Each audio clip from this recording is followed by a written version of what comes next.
ABP আনন্দ, এগিয়ে থাকে, এগিয়ে রাখে।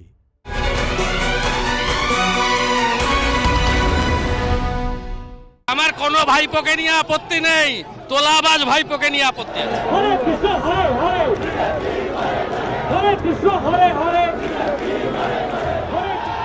বিশাল রোড শো, জনজোয়ার, আর সেখান থেকেই ফের একবার শুভেন্দু অধিকারীর নিশানায় ভাইপো। পরে সভা থেকেও নিশানায় সেই ভাইপোই। এই তো ট্রেলার দেখছেন, সিনেমাটা তো বাকি আছে। ভাইপো সব ক্যাডার পুলিশদের পাঠিয়েছে, কাঁথিতেও একটাকে পাঠিয়েছে, আমি ওই লেভেলে বলবো না। 10 বছর কম্পালসারি ওয়েটিং এ থাকতে হবে, বিজেপি সরকার আসছে, এটা যেন মাথায় থাকে। আর এসব ভয়টাই আমাকে দেখাবেন না, আমি তো নন্দীগ্রাম করা লোক, জঙ্গলমহলে কিষাণজির সঙ্গে লড়াই করা লোক। আমি বলেছি কয়লা চোর, বালি চোর, পাথর চোর, গরু পাচারকারী ভাইপোর কথা আমি বলেছি। সেদিন পূর্বস্থলীতে দিলীপ বাবু ছিলেন, যে এগুলো হয়ে গেছে, লালা ধরা পড়েছে, এনামগুলো জেলে, এবার যদি আসে কিডনি পাচার করবে। তাই এই তৃণমূল আর না। ভাইপো ডায়মন্ড হারবার, জোড়া মেডিকেল কলেজ পায়, জোড়া ইউনিভার্সিটি পায়। আর আমাদের পূর্ব মেদিনীপুর জেলা বাঁহাতে নন্দীগ্রামের জেলাকে পুজো দেয়। এই পুলিশই তো, এই মমতা ব্যানার্জির পুলিশই তো শুভেন্দুকে, ওর নাকি খুব জীবনের ভয় আছে, 4.5 বছর পাহারা দিয়েছে। উনি যখন যেতেন ওকে স্টেট গভর্নমেন্ট জেড ক্যাটাগরির সিকিউরিটি দিয়েছিল। পুলিশ নিয়ম অনুযায়ী চলে, আইপিসি সিআরপিসি অনুযায়ী চলে। কোন দলের নির্দেশ মানার তাদের দরকার নেই, তারা মানেও না, নিজের মতো কাজ করে। বুধবার শুভেন্দু অধিকারীর বাড়ির অদূরে দাঁড়িয়ে তাকে বিশ্বাসঘাতক ও মির্জাফর বলে আক্রমণ করেছিলেন সৌগত রায় ও ফিরহাদ হাকিম। একজন সুপুত্র নাম লেখালে বাংলার বিশ্বাসঘাতকের সাথে সিরাজদৌল্লা তিনি হেরে গিয়েছিলেন, কিন্তু মানুষ ইতিহাসে সিরাজদৌল্লাকে মনে রেখেছে বাংলার শেষ স্বাধীন নবাব। মানুষ মির্জাফর, উমিচাঁদ, জগৎ শেঠকে ঘৃণা করে। লোকে ছেলের নাম রাখে সিরাজ, কেউ ছেলের নাম মির্জাফর রাখে না। তাই আমি বলছি, শ্রীমান শুভেন্দু আজ মির্জাফরদের দলে, বিশ্বাসঘাতকদের দলে নাম লেখানো, বিজেপিতে চলে গিয়ে এইটা দুঃখের। বিশ্বাসঘাতকরা নয়, জনগণই ইতিহাসে শেষ কথা বলে শুভেন্দু যে বিশ্বাসঘাতকতা করেছে। গান্ধীজির আদর্শের কথা বলে গান্ধীর হত্যাকারীদের পার্টি বিজেপিতে গিয়েছে। এই বিশ্বাসঘাতকতার জন্য মানুষ ওকে কোনদিন ক্ষমা করবে না। পরিবারতন্ত্রের কথা বলছো, 2000 সালের নমিনেশন পেয়েছিলে, ছাত্র নেতা হয়েছিলে, 2006 নমিনেশন পেয়েছিলে, 2001 পেয়েছিলে, 2009 ওইটুকু বাচ্চা ছেলে এমপি নমিনেশন পেয়েছিলে। কিসের জন্য? কোন আন্দোলন করে উঠেছিলে না, শিশির বাবুর ছেলে বলে পেয়েছিলে। অর্থাৎ তুমিও পরিবারতন্ত্রের কথা বলো। হ্যাঁ, ফিরহাদ হাকিম, আমার বাবা মা কেউ কোনোদিন রাজনীতি করেনি, লড়াই করতে করতে এই জায়গায় উঠেছি। সুতরাং সিঁড়ি দিয়ে আমি উঠেছি, লিফট দিয়ে কিন্তু তুমি উঠেছি। শিশির অধিকারীর ঘরে জন্ম না নিলে ওইখানে বসে থাকতে কোনোদিন উঠে গিয়ে শুভেন্দু অধিকারী হতে পারবে। বৃহস্পতিবার রোড শো থেকে শুরু করে সভা, বারবার সৌগত রায় ও ফিরহাদ হাকিমকে জবাব দিয়েছেন শুভেন্দু অধিকারী। মানুষ আছে, কলকাতাকে মিনি পাকিস্তান বলা মন্ত্রী কালকে এসেছিলেন। আজকে দয়া করে টিভির সামনে থেকে বসুন, দেখুন। শুভেন্দু অধিকারীর কোন ভোটে সৌগত রায় আর ওই মিনি পাকিস্তান বলা মন্ত্রীকে লাগেনি। ও মনের মধ্যে জানে যে এসব আমি কোনোদিন বলিনি। যারা ইলেকশনের সময় ফুলবোমা বালাকোট করাতে পারে, এমন অ্যাডজাস্টমেন্ট থাকে পাকিস্তানের সাথে এবং টেরোরিস্টদের সাথে, যে ঠিক ফুলবোমা বালাকোট ইলেকশনের সময় করে, তারপরে আবার টেরোরিস্টরা ভুলে যায় ইলেকশন ইস্যু দেওয়ার জন্য বিজেপিকে। সেই বিজেপি পাকিস্তানের কাগজে লিখিয়ে একটা অপপ্রচার করার চেষ্টা করে, কোথায় বাইটে তো দেখাতে পারেনি। এখন উনি নতুন গেছেন, প্রভুরা যে একটা শিয়াল ডাকলে সব শিয়াল ডাকে, উনি এখন বিজেপির শিয়াল হয়েছে।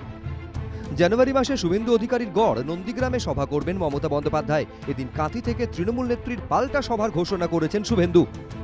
আমি অনেকদিন থেকে 40 বছর থেকে কাঁথি আসছি। আজকে যে মিছিল হয়েছে তা কাঁথিতে সর্বকালের সর্ববৃহৎ মিছিল। আমার কাঁথির লোকরা বলছেন যে এত বড় মিছিল এর আগে কাঁথিতে কোনোদিন হয়নি। কাঁথিতে আরেকবার প্রমাণ হলো যে কাঁথি কোনো পরিবারের জমিদারি নয়। কাঁথির মানুষ মমতা ব্যানার্জিকে ভালোবাসে, শ্রদ্ধা করে, তাকে অনুসরণ করে তারা চলে। খুবই ভালো কথা, মোস্ট ওয়েলকাম। এতদিন আসেননি, আসুন। আমি যা যা বলবেন, কি বলতে আসছেন আমি জানি। একদিকে বলছে শুভেন্দু হাজারটা তৈরি হয়, কে ওটা কি হবে, আবার অন্যদিকে শুভেন্দুকে কাউন্টার করতে হাটবারে হাটবারে 4টা-5টা পুলিশের পাইলট কার নিয়ে জোড়া জোড়া মন্ত্রী। তাতে মন্ত্রীতেও হলো নি মাননীয় মুখ্যমন্ত্রী। আপনি 7 তারিখে আসুন, ভাষণ দিন। আমি 8 তারিখে সভা করে আপনার সব কথার উত্তর দিয়ে দেব। মমতা বন্দ্যোপাধ্যায় যখন বলছেন জিতবেন তারাই, তখন পাল্টা চ্যালেঞ্জ ছুড়ে দিলেন শুভেন্দু অধিকারী। ইসবার 200 পার, 200 পার। আসল খেলাটা দেখাবো আদর্শ আচরণ বিধি হলে। অমিতজি বলেছে, দাদা অমিত শাহ বলেছে 200 পার করাবো, আর আমি এখানে দাঁড়িয়ে বলছি আমি মেদিনীপুরকে ভাগ করি না, প্রশাসনিক ভাবে 3 ভাগ। আমি আর দিলীপ ঘোষ 35টা জিতাবো এখান থেকে। সবাই বলছে 200, শুধু একটা জিরো বেশি হচ্ছে, বাদবাকি তো ঠিকই আছে। একটা জিরোর পেছন দিক দিয়ে কেটে দিন, বাদবাকিটা আমি বলছি তো ওইটুকু তো পাবেই। কাঁথির কুরুক্ষেত্রে শক্তি প্রদর্শনের সমাবেশ। সেখানেই বিজেপিতে যোগ দেওয়ার পর প্রথম কর্মসূচিতে টার্গেট 200-এর চ্যালেঞ্জ ছুড়ে দিলেন শুভেন্দু অধিকারী। উল্টো দিকে শুভেন্দুর গড় কাঁথি থেকে 140 কিলোমিটার দূরে বসে আত্মবিশ্বাসের সুর তৃণমূল নেত্রীর গলায়। কথ্য, অকথ্য, অসত্য, গর্ধসত্য, অর্ধনগ্ন ভাষায়, অর্ধনর ভাষায় যে ভাষাগুলো তারা ইউজ করছেন আর যার যার সম্বন্ধে ইউজ করছেন। ভাবছেন মমতা ব্যানার্জিকে পেয়ে গেছে একটা সহজ সরল তো ঘরের মেয়ে, তাকে রোজ গালাগালি দেয়, সে তো প্রতিবাদ করে না, কারণ সে জানে আরে করতে দাও, কত আর যায় আসে, লাস্ট অব্দি আমি জিতবো at the end of the day. বুধবার কাঁথিতে দাঁড়িয়ে পূর্ব মেদিনীপুরে তৃণমূল সব আসনে জিতবে বলে দাবি করেছিলেন ফিরহাদ হাকিমরা। বৃহস্পতিবার পাল্টা টার্গেট স্থির করেছেন শুভেন্দু অধিকারী। পূর্ব মেদিনীপুরের 16টা সিটি তৃণমূল কংগ্রেস জিতছে, তৃণমূল কংগ্রেস জিতবে। তার কারণ বাংলার মানুষ বলছে, বাংলার নেত্রী মমতা ব্যানার্জি তুমি আগে বলো, আমরা তোমার সাথে আছি। আসল খেলাটা দেখাবো আদর্শ আচরণ বিধি হলে। অমিতজি বলেছে, দাদা অমিত শাহ বলেছে 200 পার করাবো, আর আমি এখানে দাঁড়িয়ে বলছি আমি মেদিনীপুরকে ভাগ করি না, প্রশাসনিক ভাবে 3 ভাগ। আমি আর দিলীপ ঘোষ 35টা জিতাবো এখান থেকে, 35টা জিতাবো। বুধবার কাঁথিতে দাঁড়িয়ে শুভেন্দু অধিকারীর দিকে কটাক্ষ ছুড়ে দিয়েছিলেন সৌগত রায়। এদিন পাল্টা কটাক্ষ ছুড়ে দিয়েছেন শুভেন্দু। যারা মুখে গান্ধীবাদী সতীশ সামন্তর কথা বলেন, অজয় মুখার্জির কথা বলেন, এই রকম কিছু সুবিধাবাদী লোক গান্ধীর হত্যাকারীদের পার্টিতে যোগদান করেছেন, নাথুরাম গডসের পার্টিতে যোগদান করেছেন। অধ্যাপক রায় খুব বড় বড় নীতি কথা বলে গেছেন। 1998 সালে লোকসভা ভোটে মমতা বন্দ্যোপাধ্যায় লড়ছেন দক্ষিণ কলকাতায়। মঞ্চ ছিল একদিকে দিদির ছবি, একদিকে অটল বিহারী বাজপেয়ীর ছবি, একদিকে পদ্ম ফুলের পতাকা, একদিকে জোড়া ফুলের পতাকা। আর আপনি প্রার্থী ছিলেন কিসের? কংগ্রেসের। হাজরা মোড়ে মমতা বন্দ্যোপাধ্যায় সম্পর্কে যা বলেছিলেন ক্যাসেটটা বাজাবো? আমি ওসব কথা বলতে পারবো না, কারণ আমি তো বিদ্যাসাগরের দেশের লোক। শুভেন্দু অধিকারীকে পাল্টা জবাব দিয়েছেন সৌগত রায়। আমি তো মমতা ব্যানার্জির বিরুদ্ধে লড়েছি, লুকিয়ে নয়, প্রকাশ্যভাবে লড়েছি, হেরে গেছি। পরে মমতা ব্যানার্জিকে জিজ্ঞেস করেই আবার তৃণমূল কংগ্রেসে যোগদান করেছে। এর মধ্যে গোপনীয়তা কিছু ছিল না, সেটাও একটা বড় কনভেনশন করেছে। এতে নীতির কি ব্যাপার আছে? আমার মনে একটা সময় একটা জিনিস মনে হয়েছিল, সেটা আমি করেছি। পরে মনে হয়েছে যে মত পরিবর্তন করা দরকার, করেছি। কিন্তু বিজেপির সাথে 5-6 বছর ধরে নেগোসিয়েশন করে 2014 থেকে অমিত শাহর সাথে সম্পর্ক রেখে 4.5 বছর মন্ত্রী থেকে হঠাৎ নির্বাচনের 4 মাস আগে চলে যাওয়ার মতো বিশ্বাসঘাতকতা আমি করিনি। সম্প্রতি মেদিনীপুরে সভা থেকে অধিকারী পরিবারের বিরোধী গোষ্ঠী অখিলগিরির প্রশংসা করেছিলেন মমতা বন্দ্যোপাধ্যায়। পাল্টা জবাব দিয়েছেন শুভেন্দু অধিকারী। তৃণমূল কংগ্রেস যখন আমরা তৈরি করেছিলাম, আমার মনে আছে প্রথমবার অখিলগিরি লড়াই করেছিল মিদনাপুরের পূর্বে কাঁথির সিটটা থেকে। আমার মনে আছে সেদিন হয়তো আমরা জিততে পারিনি, কিন্তু আমরা দ্বিতীয় হয়ে গিয়েছিলাম। বিজেপি এখানে যথেষ্ট শক্তিশালী। এখানে শিশির অধিকারী প্রার্থী ছিল বলে ডক্টর দেবাশিস সামন্ত হেরেছিলেন। আর কারো ক্ষমতা নেই। এখানে বিজেপি অত্যন্ত শক্তিশালী, মানুষের সমর্থন ছিল। আমরা চেষ্টা করছিলাম বলে বিজেপি 2 হয়ে যাচ্ছিল। আর আমরা যখন তৃণমূলে যাইনি, তৃণমূল তখন 2 ছিল 98-তে, 99-তে এসে 1 হয়েছে। এবারেও দিদিমণির পার্টি 2 হবে, 3 হবে, সেটা এর পরের ভোট থেকে। শুভেন্দু অধিকারীর অবস্থা খুব খারাপ। কাঁথির লোক বলছে যে ওর একদিন পাথর চাপা ছিল শুভেন্দু অধিকারীর উদ্ধত ব্যবহারের জন্য। তারা একটা মুক্তির আস্বাদ পেয়েছে। শুভেন্দু স্বভাব করে আর কাঁথিতেও যে জমি সরে গেছে আর রিকভার করতে পারবে না। এদিনে রোড শোতে নতুন স্লোগান দেন শুভেন্দু অধিকারী। কৃষ্ণ কৃষ্ণ হরে হরে, কৃষ্ণ কৃষ্ণ হরে হরে, কৃষ্ণ কৃষ্ণ হরে হরে, কৃষ্ণ কৃষ্ণ হরে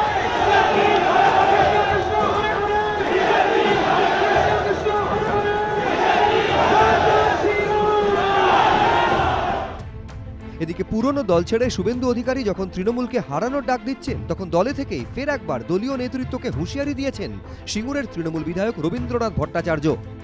সেই যে ব্যক্তিগত দুর্নীতিগ্রস্ত ব্যক্তি, আর্থিক দুর্নীতিগ্রস্ত সেই ব্যক্তিকে অন্তত আমি বা আমরা যারা স্বচ্ছতার সঙ্গে রাজনীতি করতে চাই তাদের সঙ্গে কোনো মিলন হবে না। কোটি টাকার কাছে গিয়ে তিনি একটা নিঃস্ব পরিবারের সন্তান, তিনি ব্যক্তিগতভাবে এইভাবে সম্পত্তি অর্জন করেছেন। আমরা তাকে কোনো মতেই মেনে নিতে পারছি না। আমাদের প্রতিবাদের পর এই ঊর্ধ্বতন কর্তৃপক্ষের কাছে আমরা এই প্রতিবাদ করব, আপনাদের মাধ্যমেও করছি। এর প্রতিকার চাইব। যদি প্রতিকার তিনি না করতে পারেন বা না হয়, তখন আমরা পরিস্থিতিকে অনুসরণ করে তখন যখন সময় আসবে সেই সময়ে আমরা সিদ্ধান্ত নেব। এখন কোনো সিদ্ধান্ত আমরা নিতে পারছি না। সিঙ্গুরের তৃণমূল বিধায়ক রবীন্দ্রনাথ ভট্টাচার্য দলের বিরুদ্ধে সরব। নন্দীগ্রামের প্রাক্তন বিধায়ক শুভেন্দু অধিকারী তৃণমূল ছেড়েছেন। বৃহস্পতিবার কাঁথির সভা থেকে শুভেন্দু অধিকারী যখন তৃণমূলের উদ্দেশ্যে একের পর এক তীক্ষ্ণ বাক্যবাণ ছুড়ছেন, তখন পূর্বস্থলী সভা থেকে শুভেন্দুর উদ্দেশ্যে পাল্টা চ্যালেঞ্জ ছুড়েছেন সদ্য তৃণমূলে যোগ দেওয়া সুজাতা মণ্ডল খাঁ, যিনি শুভেন্দুরই দলের সাংসদ সৌমিত্র খাঁর স্ত্রী। আর তার স্ত্রী যখন শুভেন্দু অধিকারীর দিকে চ্যালেঞ্জ ছুড়ছেন, তখন সৌমিত্র আবার রোড শোতে আগাগোড়া দাঁড়িয়েছিলেন শুভেন্দুর একেবারে পাশে।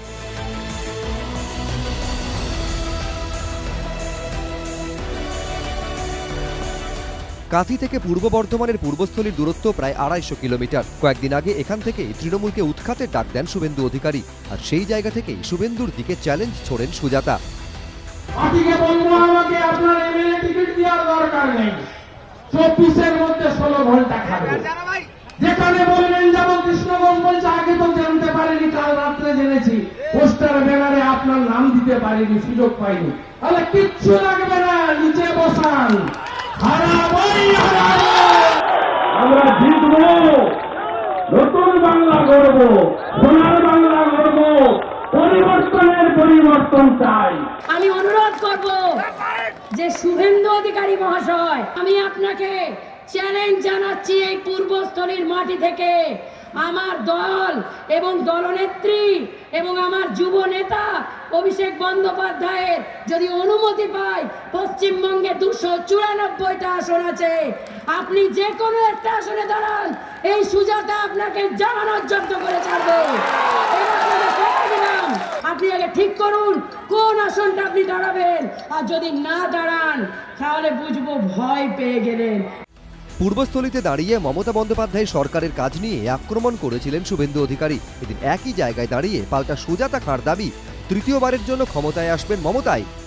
আমার বেকার যুবক ভাই বোনেরা 4000-এর চাকরি, 2500-এর চাকরি, 8000-এর চাকরি, সব পার্মানেন্ট চাকরিগুলো তুলে দিয়ে 14 সাল থেকে এসএসসি বন্ধ, টেটের কেলেঙ্কারি, গোটা বাংলায় আজকে 2 কোটি বেকার। আজকে 9.5 বছর পরে জমের দুয়ারে সরকার।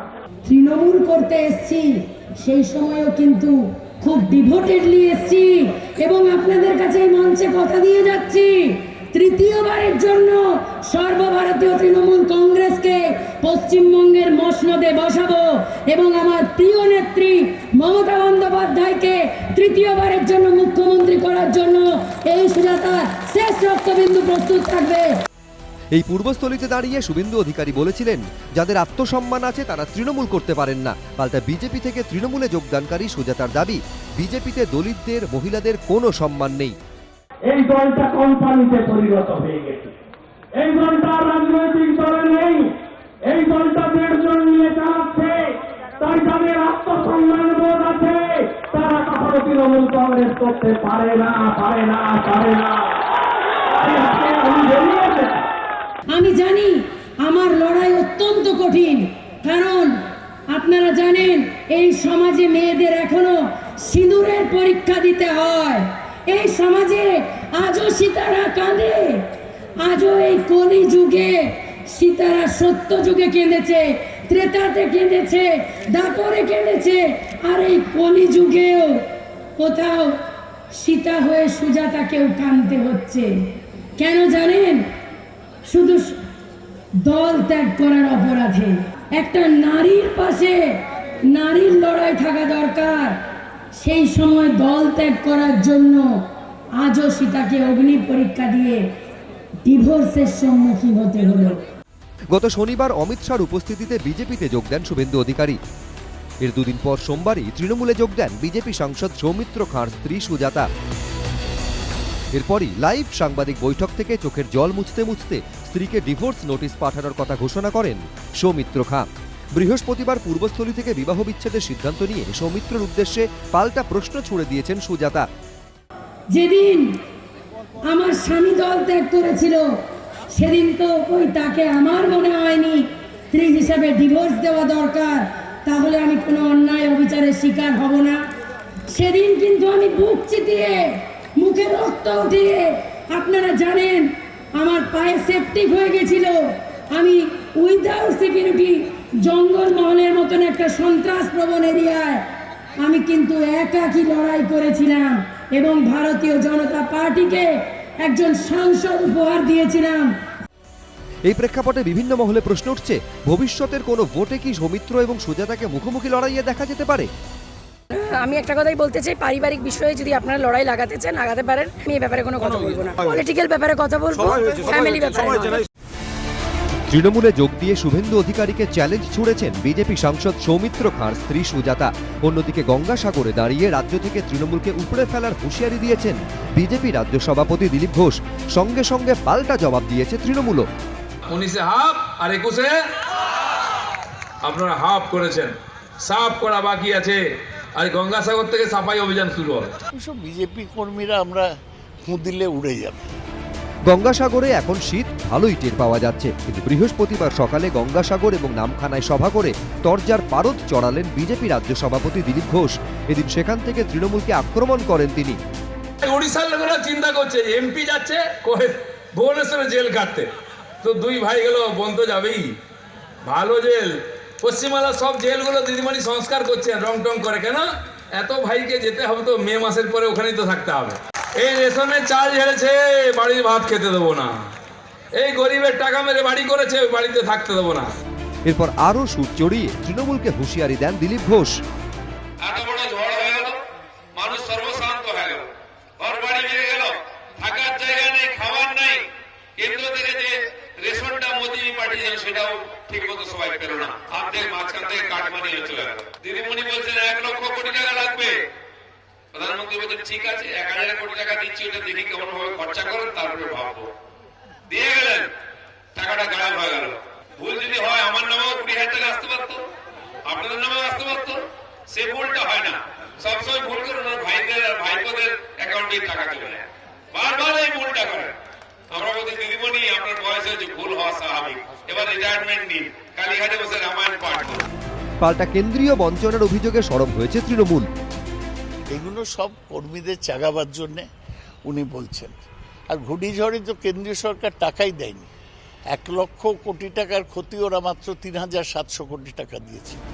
কমাস গেলেই 21-এর ভোট, এই প্রেক্ষাপটে কেন্দ্রীয় বাহিনীর প্রসঙ্গ টেনে সুর চড়িয়েছেন দিলীপ ঘোষ।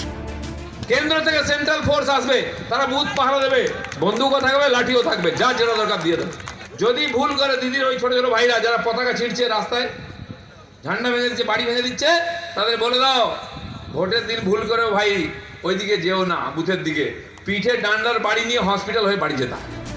দিলীপ ঘোষকে পাল্টা নিশানা করেছে তৃণমূলও। কেন্দ্রীয় বাহিনী কি করবে সেটা ইলেকশন কমিশন ঠিক করবে, এবং আমরা আশা করি যে ইলেকশন কমিশন নিরপেক্ষভাবেই কেন্দ্রীয় বাহিনীকে ব্যবহার করবে। আর দিলীপ ঘোষ যদি বলেন যে বিজেপি কর্মীরা থাকবে, ওইসব বিজেপি কর্মীরা আমরা ফুঁ দিলে উড়ে যাবে। রাজনৈতিক তরজার উত্তাপ অবশ্য গঙ্গাসাগরেই আটকে নেই। এদিকে সিঙ্গুর নিয়েও নতুন করে শুরু হয়েছে রাজনৈতিক তরজা। একসময় এই সিঙ্গুরের জমি আন্দোলনে ভর করেই ক্ষমতায় এসেছিল তৃণমূল। মমতা বন্দ্যোপাধ্যায়ের আন্দোলনের জেরে সিঙ্গুর থেকে কারখানা সরাতে বাধ্য হয়েছিল টাটা। এরপর গঙ্গা দিয়ে অনেক জল গিয়েছে। 10 বছর ধরে রাজ্যে ক্ষমতায় মমতা বন্দ্যোপাধ্যায়, আর হাই ভোল্টেজ বিধানসভা ভোটের মুখে তার মুখেও সেই স্লোগান যে একসময় বুদ্ধদেব ভট্টাচার্য দিয়েছিলেন। কৃষি আমাদের গৌরব, শিল্প আমাদের সম্পদ। সিঙ্গুরে আমরা একটা অ্যাগ্রো ইন্ডাস্ট্রিয়াল পার্ক তৈরি করছি।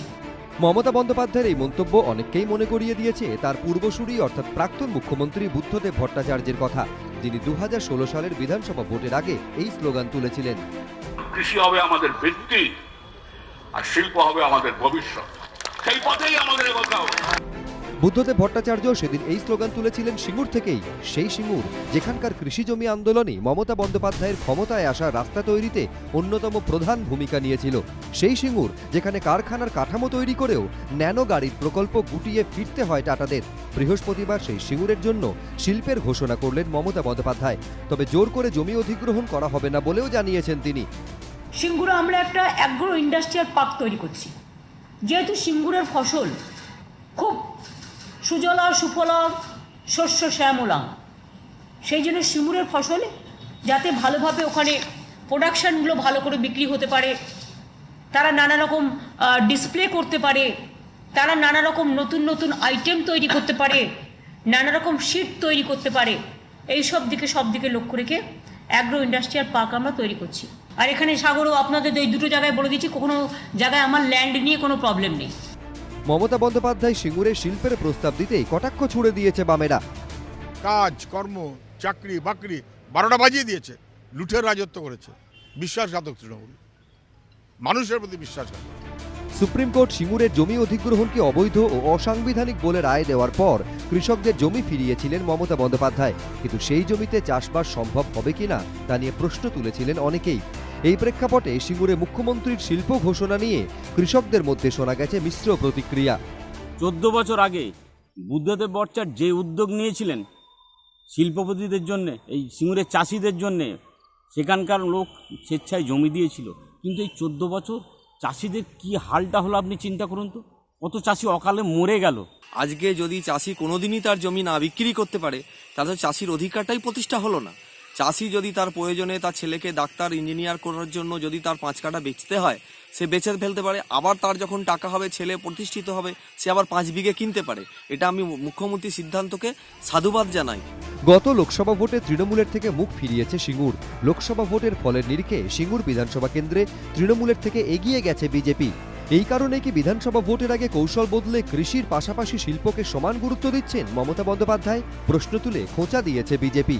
2011-তে যখন সরকার এসেছিল তখন মমতা ব্যানার্জি কিভাবে সিঙ্গুরের মানুষদেরকে ঠকিয়েছিল, সিঙ্গুরের কৃষকদেরকে ঠকিয়েছিল। সেই সময় প্রায় টাটা 95% কাজ হয়ে গেছিল, কিন্তু সেই টাটাকে টাটা বাই বাই করে দিয়েছিল। শুধু সিঙ্গুর নয়, কাঁথিতে যখন বিশাল র্যালি করে তৃণমূলকে কড়া ভাষায় আক্রমণ করছেন সদ্য বিজেপিতে যোগ দেওয়া শুভেন্দু অধিকারী, তখন পূর্ব মেদিনীপুরেরই তাজপুরে গভীর সমুদ্র বন্দরে বিনিয়োগ চেয়ে শিল্পপতিদের আহ্বান জানিয়েছেন মুখ্যমন্ত্রী। আগামী সোমবার মানে 28 তারিখে আমরা আমাদের তাজপুর পোর্ট নিয়ে ইওআই চেয়ে সংবাদপত্রে বিজ্ঞাপন দিচ্ছি। দেশের ও পৃথিবীর সব বড় বড় বন্দর নির্মাতার কাছে আমাদের অনুরোধ, আমাদের এই গভীর সমুদ্র বন্দর প্রজেক্টে অংশ নিতে এগিয়ে আসুন। খুব কম করেও 15,000 কোটি টাকা বিনিয়োগ হবে, 25,000 মানুষের কর্মসংস্থান হবে। এরই মধ্যে এদিন বিশ্বভারতী শতবার্ষিকী উদযাপন অনুষ্ঠানে রবীন্দ্রনাথ ঠাকুরের সঙ্গে গুজরাতের সম্পর্কের প্রসঙ্গ তুলে কৌশলে মুখ্যমন্ত্রীর বাংলাকে গুজরাট বানাতে দেব না এই স্লোগানকে ভোঁতা করার চেষ্টা করেছেন প্রধানমন্ত্রী। বাংলাটাকে গুজরাট হতে দেব না। সঙ্গীত মেলা হোক কিংবা রাজনৈতিক জনসভা, সাম্প্রতিককালে মুখ্যমন্ত্রীর গলায় বারবার উঠে এসেছে একটাই লাইন, বাংলাটাকে গুজরাট হতে দেব না। এই প্রেক্ষাপটে বিশ্বভারতী বিশ্ববিদ্যালয়ের শতবর্ষ অনুষ্ঠানের উদ্বোধনী ভাষণে অত্যন্ত কৌশলে বাঙালির আবেগ রবীন্দ্রনাথ ঠাকুরের সঙ্গে সেই গুজরাতের সম্পর্কই বিস্তারিতভাবে তুলে ধরলেন প্রধানমন্ত্রী। गुरुदेव के बड़े भाई सत्येंद्रनाथ टैगोर जब आईसीएस में थे तो उनकी नियुक्ति गुजरात में अहमदाबाद में भी हुई थी। रविन्द्रनाथ टैगोर जी अक्सर गुजरात आ जाते थे और उन्होंने वहां काफी लंबा समय भी बिताया था। अहमदाबाद में रहते हुए उन्होंने अपनी 2 लोकप्रिय बांग्ला कविताएं बंदी ओ अमार और नीरोब रजनी देखो, ये दोनों रचनाएं की थी। अपने प्रसिद्ध रचना क्षुदित पाषाण का एक हिस्सा भी उन्होंने गुजरात प्रवास के दौरान ही लिखा था। सत्येंद्रनाथ टैगोर जी की पत्नी ज्ञानंदिनी देवी जी जब अहमदाबाद में रहती थी तो उन्होंने देखा कि स्थानीय महिलाएं अपने साड़ी के पल्लू को दाहिने कंधे पर रखती है। अब दाएं कंधे पर पल्लू रहता था, इसलिए महिलाओं को काम करने में भी कुछ दिक्कत होती थी। ये देखकर ज्ञानंदिनी देवी ने आइडिया निकाला कि क्यों न साड़ी के पल्लू को बाएं कंधे पर लिया जाए। अब मुझे ठीक तो नहीं पता, लेकिन कहते हैं कि बाएं कंधे पर साड़ी का पल्लू उन्हीं की देन है। কবিগুরুর পরিবার সম্পর্কে প্রধানমন্ত্রীর দেওয়া এই তথ্যকে সম্পূর্ণ অসত্য বলে দাবি করেছে তৃণমূল। রবীন্দ্রনাথের মেজদা, যাকে তিনি আগাগোড়া বলে গেলেন বর্দা, সত্যেন্দ্রনাথ ঠাকুর, কিন্তু তিনি ছিলেন রবীন্দ্রনাথের মেজদা। তার স্ত্রীকে তিনি বলে গেলেন জ্ঞানন্দিনী, কিন্তু অ্যাকচুয়ালি তার নাম ছিল জ্ঞানদানন্দিনী। আবার গুজরাট গুজরাট শব্দটা আজকে প্রধানমন্ত্রীর মুখে উঠে এসেছে, গুজরাট গুজরাট গুজরাট। আমি বুঝতে পারলাম না যে ভারতের প্রধানমন্ত্রী রবীন্দ্রনাথের সঙ্গে গুজরাটের যোগাযোগ বার করতে এত উৎসাহী কেন। রবীন্দ্রনাথকে আমরা তো কেবলমাত্র বাংলার কবি বলে মনে করি না, তিনি তো বিশ্বকবি। বাঙালি রমণীরা যেমন বাঁদিকে শাড়ি ফেলে, শাড়ির আঁচল, সে ডান দিকে ফেলাটা গুজরাটি নারীদের থেকে, রমণীদের থেকে জ্ঞানদানন্দিনী নিয়েছিলেন, তুলেছিলেন। এটা সত্য, কিন্তু অর্ধ সত্য। পূর্ণ সত্য হচ্ছে এই যে ওই শাড়ি ফেলাটা জ্ঞানদানন্দিনী গুজরাটি রমণী এবং পার্সি রমণীদের থেকেও নিয়েছিলেন, কিন্তু পার্সি নারীদের নাম তো উনি মুখে নেবেন না। উচ্চারণে ভুল তো আমরা পশ্চিমবঙ্গের মানুষ বহু হিন্দি উচ্চারণ বা ইংরেজি উচ্চারণের ভুল শুনে শুনে অভ্যস্ত। একটা নয়, প্রধানমন্ত্রী ভুল করেছেন, প্রাপ্ত অধ্যাপক মানুষ শুধরে দিয়েছেন। রবীন্দ্রনাথ ঠাকুরের নিজের হাতে গড়া বিশ্বভারতী বিশ্ববিদ্যালয়ের শতবর্ষ উদযাপনের সূচনা করে কার্যত রবীন্দ্র আবেগে ডুব দেন প্রধানমন্ত্রী। मैं जब गुरुदेव के बारे में बात करता हूं तो एक मोह से खुद को रोक नहीं पाता। पिछली बार आपके यहां आया था, तब भी मैंने इसका थोड़ा सा जिक्र किया था। मैं फिर से गुरुदेव और गुजरात की आत्मीयता का स्मरण करा रहा हूं। ये बार बार याद करना इसलिए भी जरूरी है क्योंकि ये हमें एक भारत श्रेष्ठ भारत की भावना से भरता है। ये दिखाता है कि अलग अलग भाषाओं, बोलियां, खान पान, पहनावे वाला हमारा देश एक दूसरे से कितना जुड़ा हुआ है। এক্ষেত্রেও সেই বহিরাগত তত্ত্বেই আক্রমণ শানিয়েছে তৃণমূল। রবীন্দ্রনাথকে না চিনে, রবীন্দ্রনাথের মূল কথাকে আত্মস্থ না করে, রবীন্দ্রনাথকে দিয়ে যদি নিয়ে না একদম না বুঝে বাইরে থেকে পরিযায়ী এই রাজনীতিবিদ যারা আসছেন, এসে এখানে আমাদের বাঙালি রাজনীতিবিদদের অপমান করছেন। হ্যাঁ, আমি গতকাল আমি বলেছি তো যে আপনি কি পারবেন? এতবার তো তামিলনাড়ুতে যাচ্ছেন, সম্মানীয় আমাদের মুখ্যমন্ত্রী হ্যাঁ স্টালিনকে করুণানিধি কা পো বলতে পারবেন? আপনি কোনোদিন কার্তি চিদম্বরম কা পো বলেছেন? শিয়রে বাংলার ভোট, এই প্রেক্ষাপটে ভার্চুয়ালি বিশ্বভারতীর শতবার্ষিকী যাপন অনুষ্ঠানে অংশ নিয়ে রবীন্দ্রনাথ ঠাকুরের প্রসঙ্গ তুলে বারবার বাঙালি আবেগ ছোঁয়ার চেষ্টা করলেন নরেন্দ্র মোদী। मेरी तरह पूरा देश इस महान संस्थान के लिए यही कामना करता है, हे विधाता दाओ दाओ मोदे गौरव दाओ। বারবার প্রধানমন্ত্রীর মুখে উঠে এলো কবিগুরুর লেখা নানা লাইন।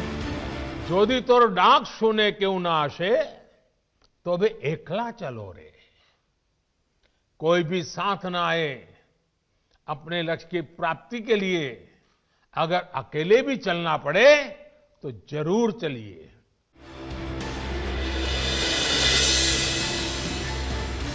ओरे नूतन जुगेर भोरे दिशने सोमोय कार्य वृथा, सोमोय विचार खोरे, ओरे नूतन जुगेर भोरे, ऐशो ज्ञानी ऐशो कौर्मी, नाशो भरतो लाजे, बीरो धोर में पुण्यो कौर्मे, विश्व हृदय राजो है।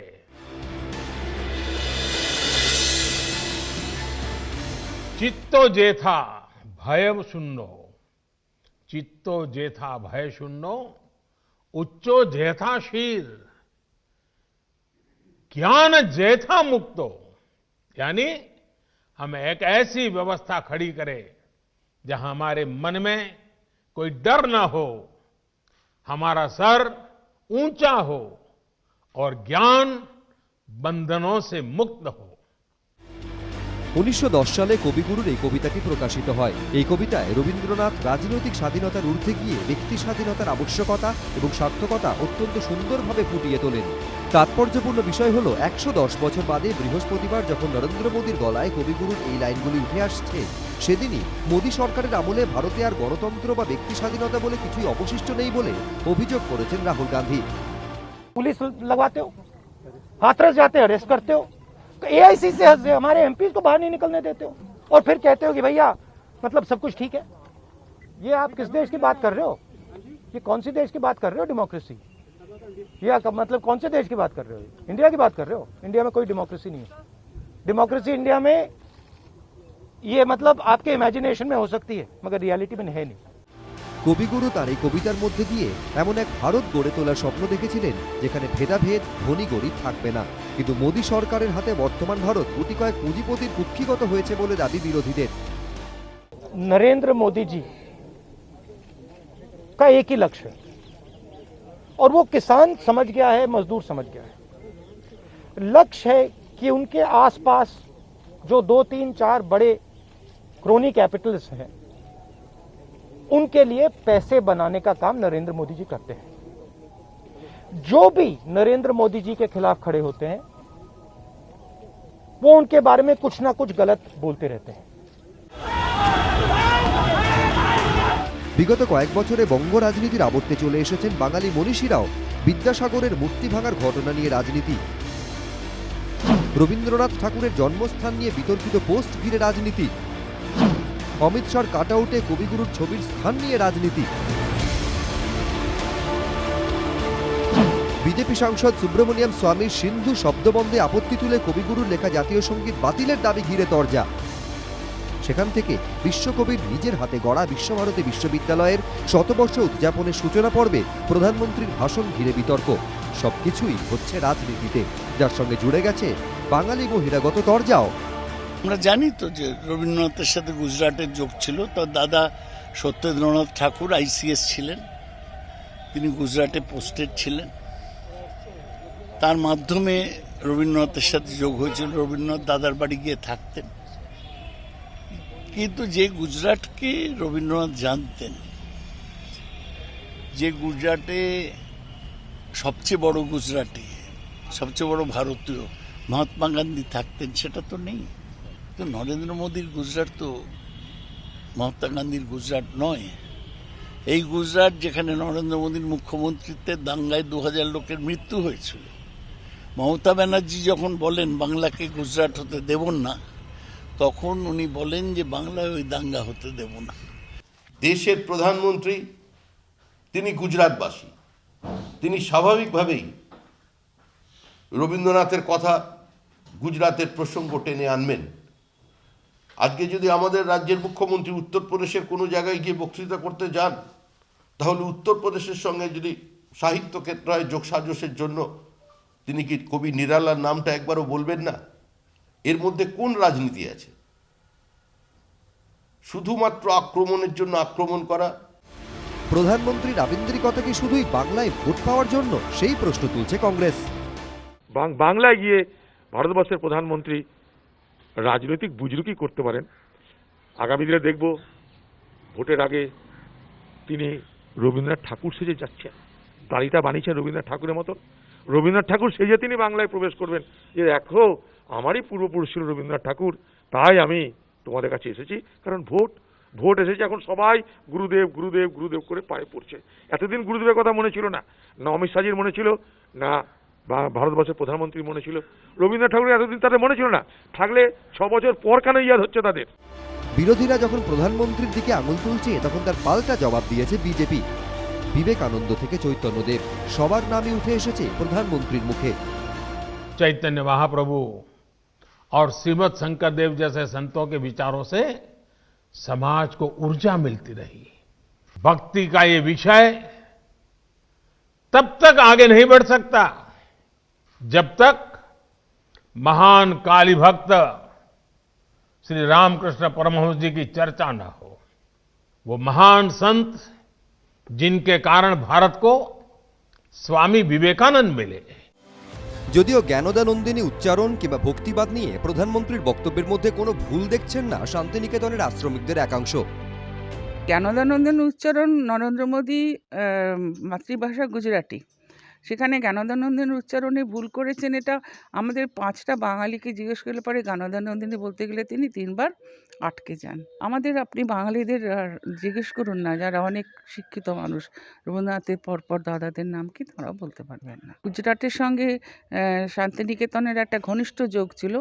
যতটা পারা যায় সঠিক উচ্চারণ করাটা উচিত নিশ্চয়ই, কিন্তু আমাকে যদি আজকে গিয়ে মারাঠি ভাষা বা অসমিয়া ভাষা বা অন্য ভাষাতে বলতে হয়, হয়তো আমারও কখনো কখনো কিছুটা উচ্চারণের ত্রুটি থাকবে। সেগুলোকে জ্ঞানী গুণীজনরা তাদের এতেই দেখা উচিত। প্রধানমন্ত্রীর এদিনের ভাষণে জাতীয়তাবাদের প্রসঙ্গও উঠে এসেছে। मां भारती के लिए गुरुदेव के चिंतन, दर्शन और परिश्रम का एक साकार अवतार है। भारत के लिए गुरुदेव ने जो स्वप्न देखा था, उस स्वप्न को मूर्त रूप देने के लिए देश को निरंतर ऊर्जा देने वाला ये एक तरह से आराध्य स्थल है। भारत के स्वतंत्रता आंदोलन और विश्व भारती के लक्ष्यों से जुड़ी है। हर पंथ, हर वर्ग, हर जाति के लोग भक्ति के अधिष्ठान पर स्वाभिमान और सांस्कृतिक धरोहर के लिए खड़े हो गए। যদিও সমালোচকদের একাংশের বক্তব্য, দেশের বর্তমান রাজনৈতিক প্রেক্ষাপটে জাতীয়তাবাদের যে সংজ্ঞা বিজেপি নেতাদের মুখে শোনা গেছে, তার সঙ্গে কোনোভাবেই রবীন্দ্রনাথের ধ্যান ধারণা মেলে না। বিশ্বভারতী বিশ্ববিদ্যালয়ের প্রতিষ্ঠার 1 দশক আগে 1908 সালে এক বন্ধুকে দেওয়া চিঠিতে রবীন্দ্রনাথ ঠাকুর লিখেছিলেন, হীরের দামে ঠুনকো কাজ কিনতে আমি নারাজ, জীবদ্দশায় মানবতার ওপরে দেশপ্রেমকে তাই ঠাঁই দিতে চাই না। আবার 1917 সালে রবীন্দ্রনাথ ঠাকুর ন্যাশনালিজম প্রবন্ধে লিখেছেন, দেশের জনতা যখন কোনো রাজনৈতিক বা অর্থনৈতিক লাভের উদ্দেশ্যে যান্ত্রিকতায় ভর করে সংগঠিত হয় তাকে নেশন বলে। তার আগে 1916 সালে টোকিও বিশ্ববিদ্যালয়ে এক বক্তৃতায় কবিগুরু বলেন, এই রাজনৈতিক সভ্যতা মন্দিরে লোভের মূর্তি বসায় আর দেশপ্রেমের নাম করে সেখানে পুজো চড়ায়, কিন্তু নেশনের নাম করে এভাবে মানবিকতা ও সভ্যতার রীতি ভাঙা যায় না। তাই বিদ্বজ্জনদের একাংশের বক্তব্য, নরেন্দ্র মোদী জাতীয়তাবাদকে যে চোখে দেখেন অনেক আগেই সেই জাতীয়তাবাদকে নাকচ করে দিয়েছেন রবীন্দ্রনাথ ঠাকুর। বিরোধীদের দাবি, আজকের ভারতে যে সরকারের বিরুদ্ধে কথা বলছে তাকে সন্ত্রাসবাদী তকমা দেওয়া হচ্ছে। प्रधानमंत्री को ये नहीं सोचना चाहिए कि किसान और मजदूर घर चले जाएंगे, नहीं जाएंगे। जब तक ये कानून वापस नहीं लिया जाएगा, जॉइंट सेशन कीजिए और कानून को एकदम वापस लीजिए, क्योंकि किसान वापस नहीं जाने वाला है। किसान के सामने, मजदूर के सामने कोई भी शक्ति नहीं खड़ी हो सकती है। अगर प्रधानमंत्री जी ने कानून वापस नहीं लिए, सिर्फ बीजेपी को नहीं, सिर्फ आरएसएस को नहीं, देश को नुकसान होने जा रहा है। जो भी नरेंद्र मोदी जी के खिलाफ खड़े होते हैं वो उनके बारे में कुछ ना कुछ गलत बोलते रहते हैं। किसान खड़े हो जाएंगे तो किसान को आतंकवादी बोलेंगे, मजदूर खड़े हो जाएंगे तो मजदूर को आतंकवादी बोलेंगे। एक दिन अगर मोहन भगवत खड़े हो गए तो कहेंगे ये भी आतंकवादी है। मतलब जो भी नरेंद्र मोदी जी से सत्ता लेने की कोशिश करेगा वो आतंकवादी है। প্রধানমন্ত্রী যেভাবে রবীন্দ্রনাথের সঙ্গে শুধু গুজরাটের সম্পর্কের কথা তুলে ধরছেন, তার মধ্যে ভোটের রাজনীতির গন্ধ পাচ্ছেন অনেকেই। রবীন্দ্রনাথ খুব বহুবল্লভ মানুষ, এমন জায়গা নেই, এমন মানুষ নেই যে রবীন্দ্রনাথকে ভালোবাসে না। কাই বহুবল্লভতার জায়গায় নরেন্দ্র মোদীজির এই গুজরাটের ব্যাপারটা আমার কাছে মনে হয় এটা উনি বৃথা প্রলোভন দেখাচ্ছেন রবীন্দ্রনাথকে যে আমি তোমার কিংবা তুমি আমার, এরকম না বলাই ভালো। আর এই ভোটের সময়ে যে এই সব কথাগুলো বেশি আসছে, রবীন্দ্রনাথের কথা আসছে, ওনারা নেতাজির কথা ভাবছেন, বিবেকানন্দের কথা ভাবছেন। এখানে রবীন্দ্রনাথের একটা লাইন বলি যে অলি বারবার ফিরে আসে, অলি বারবার ফিরে চায়। সত্যি সত্যি রবীন্দ্রনাথ যা কিছু ভাবতেন, যা কিছু বলতেন, ভারতের বৃহত্তর ঐক্যের কথা, জনগণমন গানে যে ঐক্যের কথা আছে, গুজরাট বা গুজরাটের যে সমস্ত প্রতিনিধি এখন কেন্দ্রীয় সরকারে আছেন তারা কি একইভাবে ভাবেন? এই প্রশ্নটার উত্তর দিতে হবে। এদিন রবীন্দ্র ভাবনার সঙ্গে আত্মনির্ভর ভারত এবং ভোকাল ফর লোকাল স্লোগানকেও জুড়ে দিয়েছেন প্রধানমন্ত্রী। इस महामारी ने हमें इसी मूल्य को समझाया है, वोकल फॉर लोकल। पोष मेले के साथ तो ये मंत्र हमेशा से ही जुड़ा रहा है। महामारी की वजह से इस मेले में जो कलाकार आते थे, जो हैंडीक्राफ्ट वाले साथी आते थे, वो नहीं आ पाए। अब से 27 वर्ष बाद भारत अपनी आजादी के 100 वर्ष का पर्व मनाएगा। हमें नए लक्ष्य गढ़ने होंगे, नई ऊर्जा जुटानी होगी, नए तरीके से अपनी यात्रा शुरू करनी होगी। और इस यात्रा में हमारा मार्गदर्शन कोई और नहीं बल्कि गुरुदेव की ही बातें करेंगी, उनके विचार करेंगे। বাংলায় ভোট পেতে এখন কবিগুরুর আশ্রয় নিচ্ছেন নরেন্দ্র মোদী। কটাক্ষের সুরে বক্তব্য বিরোধীদের। रविन्द्रनाथ टैगोर जी को नाम को जिक्र कर सामने उनको रखकर ये चाहते हैं कि बंगाल में अगले चुनावी जंग में उन्हें कोई फायदा मिले।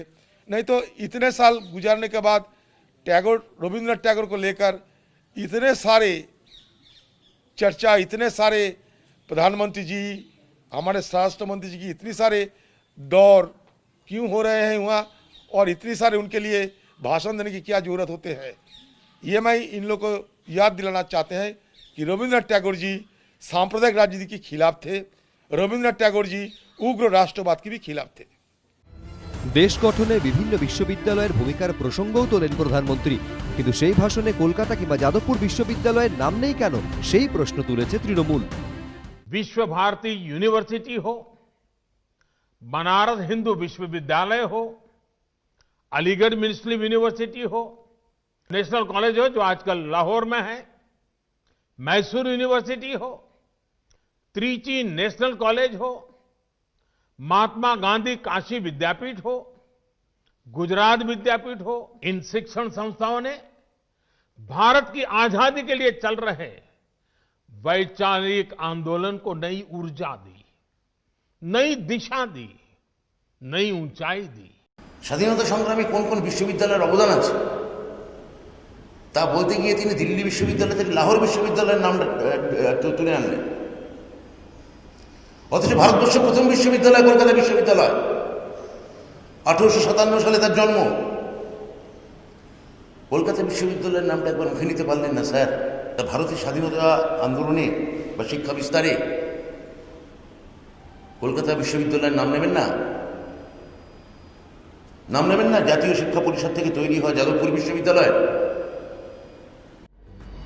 আমি এখন গুটি কয়েক বালক লইয়া এখানে নিভৃতে পড়াইতেছি, আশা করিতেছি এই অঙ্কুরটি ক্রমে বড় গাছ হইয়া ফলবান হইবে। 1902 সালে জগদীশচন্দ্র বসুর স্ত্রী অবলা বসুকে এক চিঠিতে লিখেছিলেন রবীন্দ্রনাথ ঠাকুর। কবিগুরুর পরম যত্নে লালিত সেই অঙ্কুরই এখন পরিণত হয়েছে বটবৃক্ষে। সারা বিশ্ব যাকে চেনে বিশ্বভারতী বিশ্ববিদ্যালয় বলে। 1918 সালে বিশ্বভারতীর ভিত্তি প্রতিষ্ঠা হলেও আনুষ্ঠানিক উদ্বোধন হয়েছিল 1921-এ। বৃহস্পতিবার এই ঐতিহ্যশালী শিক্ষা প্রতিষ্ঠান পা দিল 100 বছরে, কিন্তু সেই অনুষ্ঠানেও ঢুকে পড়ল রাজনীতি। মুখ্যমন্ত্রীকে আমন্ত্রণ ঘিরে মাথাচাড়া দিল বিতর্ক। বৃহস্পতিবারের অনুষ্ঠানে ভার্চুয়াল বক্তৃতা দেন প্রধানমন্ত্রী নরেন্দ্র মোদী। অনুষ্ঠানে উপস্থিত ছিলেন রাজ্যপাল জগদীপ ধনখড়, কিন্তু মুখ্যমন্ত্রীর অভিযোগ বিশ্বভারতীর অনুষ্ঠানে তাকে আমন্ত্রণই জানানো হয়নি। আজকের যে কনভোকেশন হয়েছে বা ফাউন্ডেশন ডে 100 বছর, ওনারা আমাকে কোনো আমন্ত্রণ জানায়নি। নো আমন্ত্রণ, নো ফোন, নো নিমন্ত্রণ। They don't like me. Instead of liking me, they hate me. When they need my presence, then they invite me. When Bangladesh Prime Minister, Hasina Ji came, Madam Hasina Ji came. That time they invited me. But this time they have done it from their own. It is only the BJP event. It is not our event. Means it is not all over the people event. It is a political event. We can see like this. There was no invitation till last 15 days. Maybe it came in the last night, but still I don't know that. But it's a decorum that if you invite somebody in your house, to invite him in the last night, is it a decorum? Is it a protocol? She is the Chief Minister of Bengal. You can't insult her in this way. যদিও এই অভিযোগ মানতে নারাজ রাজ্যপাল। कोई कहता है आपने कोई जांच की इसके बारे में, पता लगाया? বিজেপির আইটি সেলের প্রধান তথা এ রাজ্যের সহ পর্যবেক্ষক অমিত মালব্য একটি চিঠির ছবি টুইট করেছেন, যেখানে দেখা যাচ্ছে চিঠিতে তারিখ 4 ডিসেম্বর। সাবজেক্টের জায়গায় লেখা 24 ডিসেম্বর বিশ্বভারতীর প্রতিষ্ঠা দিবসে উপস্থিত থাকতে অনুরোধ। চিঠির নিচে বিশ্বভারতী বিশ্ববিদ্যালয়ের উপাচার্য বিদ্যুৎ চক্রবর্তীর সই। এই চিঠির ছবি দিয়ে অমিত মালব্য টুইটারে লিখেছেন, 4 ডিসেম্বর বিশ্বভারতী কর্তৃপক্ষ মুখ্যমন্ত্রীকে আমন্ত্রণ জানায়, কিন্তু পিসির কাছে গুরুদেব ঠাকুরের ঐতিহ্যের থেকেও রাজনীতি বড়। কোনো মুখ্যমন্ত্রী ঠাকুরের বিশ্বভারতীকে এরকম অপমান করেননি। সংকীর্ণ মানসিকতার প্রতীক পিসি বাংলাকে অন্ধকারের দিকে ঠেলে দিচ্ছেন। রাজ্যের মুখ্যমন্ত্রী আজকে সেই প্রোগ্রামে না গিয়ে কি বার্তা দিলেন গোটা দেশের কাছে? এতে বাংলা এবং বাঙালির সংস্কৃতি, বাঙালি মনন সারা ভারতবর্ষের মানুষের কাছে কিভাবে প্রতিভাত হলো সেটা মানুষ আগামী দিনে বিচার করবে। যদিও অমিত মালব্য টুইট করা এই চিঠি নিয়ে প্রশ্ন তুলেছে তৃণমূল। চিঠির কি প্রাপ্তি স্বীকার আছে? কার সাইন আছে? উপাচার্য। মানে উপাচার্য নিজেকেই চিঠি দিয়ে প্রাপ্তি স্বীকার করছেন কি? উপাচার্য তার মানে নিজেকেই চিঠি দিচ্ছেন, নিজেকেই ভাবছেন মুখ্যমন্ত্রী, তারপর সেখানে প্রাপ্তি স্বীকার করে দিচ্ছেন। উপাচার্য সাইন নিয়ে কি করব? পশ্চিমবঙ্গ সরকারের প্রাপ্তি স্বীকার চিঠি দেখান। বিশ্বভারতী বিশ্ববিদ্যালয়ের উপাচার্য বিদ্যুৎ চক্রবর্তী এবং অন্য আধিকারিকরা অবশ্য এ নিয়ে কিছু বলতে চাননি। বিশ্বভারতীর শতবর্ষ উপলক্ষে এদিন সকালে মুখ্যমন্ত্রী টুইটারে লেখেন, বিশ্ব সাথে যোগে যেথায় বিহারও, সেইখানে যোগ তোমার সাথে আমারও। বিশ্বভারতী 100 বছরে পা দিল। আদর্শ মানুষ তৈরির জন্য রবীন্দ্রনাথ ঠাকুরের সবথেকে বড় গবেষণা ছিল এই শিক্ষার মন্দির। এক মহান দার্শনিকের দর্শন এবং দূরদৃষ্টির ফসলকে আমাদের রক্ষা করতেই হবে। 1863 সালে 7 একর জমির ওপর আশ্রম প্রতিষ্ঠা করেছিলেন মহর্ষি দেবেন্দ্রনাথ ঠাকুর। 1901 প্রিয় বন্ধু বিজ্ঞানী জগদীশচন্দ্র বসুকে লেখা চিঠিতে রবীন্দ্রনাথ তার ব্রহ্ম বিদ্যালয়ের আদর্শ ব্যাখ্যা করে লিখেছেন, শান্তিনিকেতনে আমি একটি বিদ্যালয় খুলিবার জন্য বিশেষ চেষ্টা করিতেছি। সেখানে ঠিক প্রাচীনকালের গুরু গৃহবাসের মতো সমস্ত নিয়ম, বিলাসিতার নামগন্ধ থাকিবে না। ধনী দরিদ্র সকলকে কঠিন ব্রহ্মচর্যে দীক্ষিত হতে হইবে। অসংযত প্রবৃত্তি এবং বিলাসিতা আমাদিগকে নষ্ট করিতেছে। দারিদ্র্যকে সহজে গ্রহণ করিতে পারিতেছি না বলিয়াই সকল প্রকার দৈন্য আমাদিগকে পরাভূত করিতেছে। 1901 সালে বড় ছেলে রথীন্দ্রনাথ সহ 5 জন ছাত্রকে নিয়ে সেখানে ব্রহ্মচর্যাশ্রম প্রতিষ্ঠা করেন রবীন্দ্রনাথ ঠাকুর। 1919 রবীন্দ্রনাথের ভাষণে সম্ভবত বিশ্বভারতী শব্দটি প্রথম পাওয়া যায়। তিনি লিখেছিলেন, এই বিদ্যালয় উৎকৃষ্ট আদর্শের চাষ করিবে, গোপালন করিবে, কাপড় বুনিবে এবং নিজের আর্থিক সম্বল লাভের জন্য সমবায় প্রণালী অবলম্বন করিয়া ছাত্র, শিক্ষক ও চারিদিকের অধিবাসীদের সঙ্গে জীবিকার যোগে ঘনিষ্ঠভাবে যুক্ত হইবে। এইরূপ আদর্শ বিদ্যালয়কে আমি বিশ্বভারতী নাম দিবার প্রস্তাব করিয়াছি। 1918 23 ডিসেম্বর শিশু বিভাগ সংলগ্ন মাঠে একটি গর্তে আতপ চাল, কুশ, জল ইত্যাদি রেখে বিশ্ববিদ্যালয়ের ভিত তৈরি হয়। বিধুশেখর শাস্ত্রীর লেখা থেকে জানা যায়, কবিগুরুই বিশ্বভারতী নামকরণ করেছিলেন। বৃহস্পতিবার কবিগুরুর সাধের প্রতিষ্ঠান পা দিল 100 বছরে, কিন্তু সেই অনুষ্ঠানেও আমন্ত্রণ ঘিরে তৈরি হলো রাজনৈতিক বিতর্ক। এখন দেখুন, ভোট এগোনোর সঙ্গে সঙ্গে এইসব তাল ঠোকাঠুকি তো চলতেই থাকবে। এ নিয়ে অ্যানিমেশনে একটু ঠাট্টা করলাম বলে আবার এই কেস দেবেন না প্লিজ। দেখুন, কেস দেবেন না প্লিজ।